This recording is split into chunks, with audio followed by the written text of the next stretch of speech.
दोस्तों माइक्रोसॉफ्ट ने विंडोज 11 को ऑफिशियली लाइव कर दिया है। यहाँ पर 5 अक्टूबर को यहाँ पे इन्होंने लाइव किया था, जिसको आप अपने पीसी में इंस्टॉल कर सकते हैं। बट दोस्तों यहाँ पर बात करने वाला हूँ कुछ ऐसे फीचर्स के बारे में जो आपको हाईलाइटेड दिखते हैं इस विंडोज 11 में। बट यहाँ पर जब अनाउंस किया गया था इस विंडोज 11 को, तब वहां पर आपको सिर्फ बीटा वर्जन देखने को मिलता था, जिसमें काफी ऐसे फीचर्स हैं जो आप यूज नहीं कर पा रहे थे। और इस पर मैंने एक डेडिकेटेड वीडियो भी बनाया था कि कौन कौन से आपको फीचर देखने को मिलेंगे। अगर आपने अभी तक नहीं देखा है तो लिंक डिस्क्रिप्शन में मिल जाएगा, वहां से आप जाकर देख सकते हैं। ऊपर आई बटन में भी लिंक मिल जाएगा, वहां से भी आप जाकर देख सकते हैं। बट आज ऐसे फीचर्स के बारे में बात करने वाला हूं जो आपको ऑफिशियली देखने को मिलेंगे, और जो यहां पर अनाउंस करते टाइम बताया गया था वो फीचर्स आपको अभी देखने को नहीं मिल रहे हैं। बट जैसे जैसे आपको अपडेट मिलता जाएगा वैसे वैसे आपको वो फीचर भी देखने को मिलते जाएंगे। और कैसे विंडोज 11 को आप इंस्टॉल कर सकते हैं, क्या उसकी रिक्वायरमेंट है, कैसे आप उसको चेक कर सकते हैं, सारा कुछ डिस्कस करने वाले हैं इस वीडियो में। तो बने रहिए लास्ट तक, इस वीडियो में सारा कुछ जानेंगे। So ladies and gentleman, welcome to my channel Tech Talk. My name is Shubham. Let's start the video. दोस्तों अगर बात करता हूँ विंडोज 11 की, तो अभी तक जितनी विंडोज आपको माइक्रोसॉफ्ट की तरफ से देखने को मिली हैं उसमें से ये विंडोज 11 है वो सबसे सिक्योर विंडो मानी जा रही है, क्योंकि यहाँ पर हार्डवेयर से लगा के सॉफ्टवेयर तक की सिक्योरिटी को ध्यान में रखा गया है। जैसे कि यहाँ पर TPM का यूज किया गया है, ट्रस्टेड प्लेटफॉर्म मॉड्यूल का, जो कि एक चिप है हार्डवेयर बेस्ड, और वो आपके CPU में लगी होगी, जिससे कि आपकी जो सिक्योरिटी है वो काफी अलग लेवल पर चली जाने वाली है। इसके बारे में कभी और बात करूंगा, किसी और डेडिकेटेड वीडियो में बात करूंगा। बट आज हम बात करने वाले हैं विंडोज इंस्टॉलेशन के बारे में, रिक्वायरमेंट के बारे में। क्या रिक्वायरमेंट आपको पीसी की चाहिए विंडोज 11 के लिए, क्या फीचर्स आपको डेडिकेटेड यहाँ पर मिलने वाले हैं। तो स्टार्ट करते हैं यहाँ पर अपनी इंस्टॉलेशन से। दोस्तों अगर आपको अपनी विंडोज 11 को इंस्टॉल करना है तो यहाँ पर सबसे पहले उसकी रिक्वायरमेंट को चेक करना पड़ेगा। उसके लिए यहाँ पर माइक्रोसॉफ्ट का ऑफिशियल टूल है पीसी हेल्थ चेकअप टूल, उसको आप डाउनलोड कर लीजिए, सिंपली इंस्टॉल कर लीजिए और चेक पर क्लिक कर दीजिए। तो वहां से आपका सिस्टम जो है वो चेक हो जाएगा और आपका सिस्टम बता दिया जाएगा कि आपका वो सिस्टम जो है विंडोज 11 के लिए परफेक्ट है या नहीं है, या उसकी जो रिक्वायरमेंट है वो फुलफिल हो रही है विंडोज 11 के लिए या फिर नहीं हो रही है। दूसरा यहाँ पर दोस्तों जो तरीका आ जाता है वो यहाँ पर जो माइक्रोसॉफ्ट की तरफ से रिक्वायरमेंट दी गई है पॉइंट वाइज, उनको भी आप देख सकते हैं और वहां से भी आप इनको चेक कर सकते हैं, जिसके बारे में भी मैं आपको बताऊंगा। अब दोस्तों बात कर लेता हूं यहाँ पर रिक्वायरमेंट से, जिससे कि अगर आपको अगर नहीं पता है तो आप एक एक करके रिक्वायरमेंट अपनी तरफ से भी चेक कर सकते हैं। तो स्टार्ट करता हूं प्रोसेसर से। प्रोसेसर अगर आपका दोस्तों डुअल कोर है, मतलब मिनिमम 2 कोर आपकी होनी चाहिए, तो ही आप विंडोज 11 को इंस्टॉल कर सकते हैं। और साथ में यहाँ पर जो प्रोसेसर की स्पीड है वो 1 गीगाहर्ट्ज से अबव होनी चाहिए। अगर उससे थोड़ी भी कम है तो आप विंडोज 11 को इंस्टॉल नहीं कर सकते। अब बात कर लेता हूं यहाँ पर रैम की। तो रैम आपको मिनिमम 4 GB रैम चाहिए। बात करता हूँ स्टोरेज की, तो मिनिमम आपको 64 GB का स्टोरेज चाहिए। अब दोस्तों बात करता हूँ यहाँ पे फर्मवेयर की। तो फर्मवेयर आपको सिक्योर बूट कैपेबल फर्मवेयर चाहिए, जिससे कि आपकी विंडो जो है वो आराम से बूटेबल प्रोसेस में इंस्टॉल हो सके। नेक्स्ट बात करता हूँ यहाँ पर ग्राफिक कार्ड की। तो यहाँ पर आपको DirectX 12 की रिक्वायरमेंट होने वाली है, वो सिंपली आप डाउनलोड करके उसको इंस्टॉल कर लीजिए। उसके बाद आपको चाहिए एक इंटरनेट से आपकी जो विंडोज है वो अपडेट हो जाने वाली है, और साथ में आपको चाहिए यहाँ पर माइक्रोसॉफ्ट का अकाउंट। जी हाँ दोस्तों, अगर आपका माइक्रोसॉफ्ट का अकाउंट नहीं है तो आप विंडोज 11 को इंस्टॉल नहीं कर पाएंगे। तो जी हाँ, पहले आप माइक्रोसॉफ्ट का एक अकाउंट बना लीजिए, उसके बाद ही आप विंडोज 11 को इंस्टॉल कर सकते हैं। अब दोस्तों बात करता हूँ यहाँ पर कैसे इंस्टॉल कर सकते हैं। इसके दोस्तों 2 से 3 तरीके हैं जिससे कि आप इंस्टॉल कर सकते हैं। अब दोस्तों अगर बात करता हूँ रिक्वायरमेंट की, तो विंडोज 10 पर जितने भी पीसी रन कर रहे हैं उनको फुल एक्सेस दिया जाएगा यहाँ पर, कि वो डायरेक्टली उसको अपडेट कर सकते हैं विंडोज 11 में। किसी तरीके की प्रॉब्लम नहीं आने वाली है। और अब से जितने भी आपको लैपटॉप मार्केट में दिखने वाले हैं वो विंडोज 11 के साथ ही मिलने वाले हैं। मतलब अगर आपको कोई विंडोज 10 के साथ अब कोई लैपटॉप दे रहा है तो आप बिल्कुल मत बाय करिए, पहले उसको अपडेट करा लीजिए विंडोज 11 में, फिर ही आप उसको बाय करिए। अब बात करता हूँ अगर कैसे इंस्टॉल करना है। तो इंस्टॉल करने के दोस्तों 2-3 तरीके हैं, जिसमें पहला आता है अपडेट। सिंपली आप अगर विंडोज 10 पर रन कर रहे हैं अपने लैपटॉप या पीसी को, तो डेफिनेटली आप विंडोज अपडेट में जाकर वहां से विंडोज अपडेट पर क्लिक कर दीजिए। तो विंडोज पहले 10 अपडेट हो जाने वाली है, फिर उसके आपको विंडोज 11 का नोटिफिकेशन मिलने आने वाला है। हालांकि अभी जल्दी रिलीज हुई है तो इतनी जल्दी शायद आपको नोटिफिकेशन ना मिले, बट जैसे ही आप विंडोज 10 अपडेट कर लेने वाले हैं उसके 2-3 दिन में आप नोटिफिकेशन मिल जाएगा विंडोज 11 का। उसके बाद दोस्तों आ जाता है यहाँ पर विंडोज इंस्टॉलर का, क्योंकि आपको माइक्रोसॉफ्ट की वेबसाइट पर मिल जाएगी। डायरेक्ट वहां से आप विंडोज इंस्टॉल को इंस्टॉल करके वहां से भी आप इसको इंस्टॉल कर सकते हैं। तीसरा जो तरीका आ जाता है दोस्तों वो है यहाँ पर ISO फाइल। जी हाँ दोस्तों, अगर आप बिल्कुल स्क्रैच से बूटेबल प्रोसेस में अपनी विंडोज को इंस्टॉल करना चाहते हैं 11 को, तो यहाँ पर ISO फाइल आप डाउनलोड कर लीजिए, जो कि आपको माइक्रोसॉफ्ट से भी मिल जाएगी और यहाँ पर आपको थर्ड पार्टी सोर्सेज से भी मिल जाएगी। उसको आप बूटेबल प्रोसेस से स्क्रैच से डाउनलोड कर लीजिए। बट यहाँ पर आपका डेटा है वो सारा चले जाने वाला है, बट जब आप अपडेट करेंगे तो किसी तरीके का आपका डेटा लॉस नहीं होने वाला है। अब दोस्तों बात करता हूँ डिग्रेड की, मतलब आपको विंडोज 11 इंस्टॉल कर लिया, आपने अपडेट कर ली, उसके बाद अगर आप डिग्रेड करना चाहते हैं, पसंद नहीं आ रही है, तो आपको 10 दिन का टाइम मिलने वाला है, उसमें आप डिग्रेड कर सकते हैं और विंडोज 10 पे दोबारा आ सकते हैं। बट अगर आप 10 दिन के बाद ऐसा करते हैं तो आपको स्क्रैच ISO फाइल की हेल्प से आप इंस्टॉल करनी पड़ेगी, जिसमें आपका डेटा लॉस होने वाला है।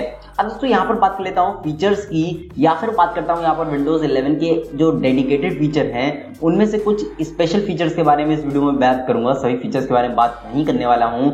यहाँ पर जो फोकस किया गया है दोस्तों वो टच पर फोकस किया गया है। मतलब अगर आप टच लैपटॉप चलाते हैं या टच एंड्रॉइड बेस्ड फोन चलाते हैं तो ऐसे में वहाँ पर टच और पीसी को दोनों को यहाँ पर कंबाइन करने की कोशिश की गई। इसलिए काफ़ी ऐसे फीचर्स हैं जो आपको मैक ओएस से, विंडोज से, एंड्रॉइड से, मतलब काफ़ी तरीके से, काफ़ी जगह से आपको यहाँ पर जो फीचर्स हैं वो दिखाई देने वाले हैं।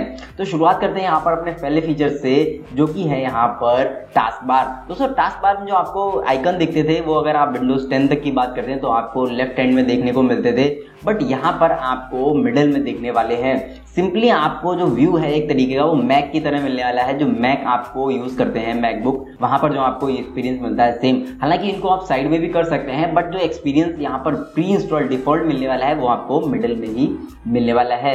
नेक्स्ट फीचर की बात करता हूँ वो है यहाँ APK फाइल। दोस्तों हालांकि इन्होंने जब अनाउंस किया था तो यहाँ पर बताया था कि जो APK फाइल्स हैं वो इस विंडोज 11 में आपकी रन करने वाली हैं। बट यहाँ पर दोस्तों रियलिटी ये है कि अभी उस फीचर को ऑन किया नहीं गया है। हालांकि विंडोज 11 का जैसे जैसे अपडेट आता जाएगा वैसे वैसे आपको जो APK फाइल्स हैं वहाँ पर रन करने लगेंगी। बट यहाँ पर कुछ ऐसी ऐप्स हैं जो आपको माइक्रोसॉफ्ट स्टोर पर मिल जाएंगी, क्योंकि माइक्रोसॉफ्ट स्टोर भी बिल्कुल नया कर दिया गया है। काफ़ी अच्छा लगता है जब आप इसको विंडोज 11 में देखने वाले हैं, तो वहाँ पर से भी आपको काफ़ी ऐसी ऐप्स हैं जो यूज़ कर सकते हैं वहाँ से डाउनलोड करके।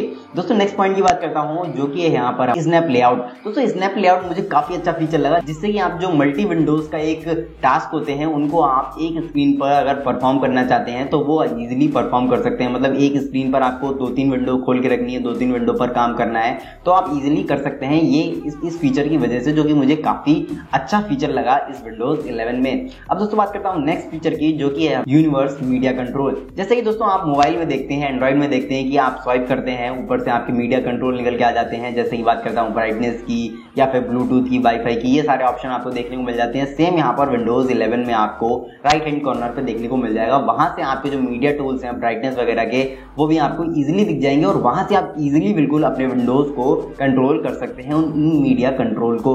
नेक्स्ट जो ऑप्शन है यहाँ पर फीचर जो निकल के आता है वो है यहाँ पर विजिट का।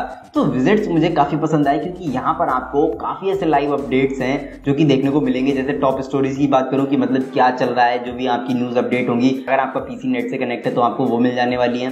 साथ में आपको वेदर से रिलेटेड या फिर स्टॉक से रिलेटेड ये काफी ज्यादा विजिट्स हैं जो आपको देखने को मिलेंगे और काफी इंटरेस्टिंग और काफी एक्साइटिंग व्यू आपका बना देने वाले हैं। नेक्स्ट पॉइंट की बात करता हूं जो कि बेहतरीन फीचर है वो है फोकस सेशंस। दोस्तों ये मुझे काफी एक्साइटिंग फीचर लगा और काफी अच्छा फीचर लगा जो कि आपको विंडोज 11 में देखने को मिलेगा। क्योंकि दोस्तों यहाँ पर इस फीचर की वजह से अगर आप किसी टास्क पर एक फोकस करना चाहते हैं, फोकस करके काम करना चाहते हैं, तो डेफिनेटली यहाँ पर आप कर सकते हैं। पूरा फोकस आपका उसी पर रहने वाला है। साथ में आपको स्पॉटिफाई का भी ऑप्शन मिल जाएगा, जहां से आप टास्क को परफॉर्म करने के साथ साथ आप अपने जो सॉन्ग्स हैं उनको भी साथ में प्ले कर सकते हैं। और आपको ये फीचर जो है वो ये भी इन्फॉर्म करता रहेगा कब आपको रेस्ट लेना है, कब आपको क्या करना है। तो इस तरीके से आप अपने टास्क को मैनेज कर सकते हैं और एक फोकस सेशन के थ्रू आप अपने टास्क को फोकस के तरीके से कर सकते हैं। यहाँ पर नेक्स्ट फीचर की बात करता हूँ जो कि है यहाँ पर राउंडेड कॉर्नर। दोस्तों ये फीचर भी काफी अच्छा लगेगा। जैसे आप विंडोज को किसी को ओपन करने वाले हैं तो यहाँ पर आपको राउंडेड कॉर्नर मिलने वाले हैं, जिससे कि जो आपका व्यू है विंडो का वो काफी ज्यादा अच्छा हो जाने वाला है।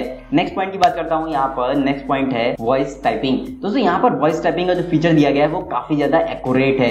मतलब आप जब वॉइस टाइपिंग करने वाले हैं यहाँ पर, तो आपको जो मिस्टेक्स हैं वो आपको बहुत ही कम दिखने वाली है, या फिर कंप्यूटर को किसी तरीके का आपकी वोकैब समझ नहीं आती है, या फिर आप उसकी तरीके से बोल नहीं पा रहे हैं, तो ही शायद आपको देखने को मिले। अदरवाइज आपका जो टाइपिंग एक्सपीरियंस है, वॉइस टाइपिंग का एक्सपीरियंस है, वो काफी ज्यादा अच्छा होने वाला है।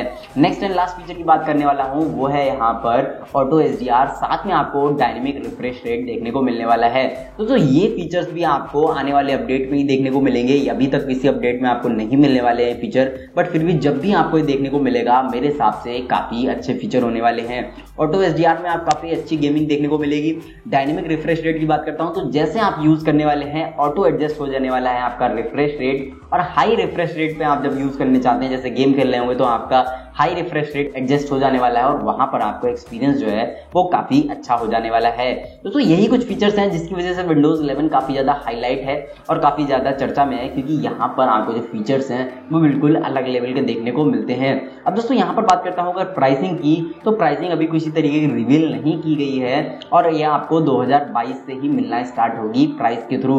और अगर बात करता हूँ इंस्टॉल करना चाहिए या फिर नहीं करना चाहिए, तो बिल्कुल दोस्तों आप इंस्टॉल कर सकते हैं, बट अभी यहाँ पर काफी ज्यादा बग्स देखने को मिल रहे हैं। जैसे कि सुना जा रहा है कि विंडोज 11 में आपका नेट स्लो हो जाने वाला है। दूसरा अगर यहाँ पर सुना जा रहा है, जो यहाँ पर AMD के जो प्रोसेसर हैं उनके साथ यहाँ पर जो विंडोज 11 है वो उतने से अच्छे से वर्क कर नहीं पा रही है। तो यहाँ पर माइक्रोसॉफ्ट और AMD जो है वो मिलकर वर्क कर रहे हैं यहाँ पर इस बग को फिक्स करने के लिए। तो यहाँ पर कुछ बग्स अभी हैं, बट धीरे धीरे आपको अपडेट के साथ वो भी सही होते दिखाई देंगे, तो डेफिनेटली आप इसको इंस्टॉल कर सकते हैं। तो दोस्तों जो भी जानकारी मुझे आती थी मैंने आपको दे दी, और उम्मीद करता हूँ आपके सारे सवालों का जवाब इस वीडियो में आपको मिल गया होगा। तो अगर दोस्तों वीडियो पसंद आई तो वीडियो को एक लाइक कर देना, अपने सभी दोस्तों के साथ कर देना शेयर। ऐसी वीडियो आगे देखने के लिए चैनल को कर लेना सब्सक्राइब। अगर किसी तरीके का सवाल या सुझाव है तो नीचे कमेंट सेक्शन में जरूर बताएं।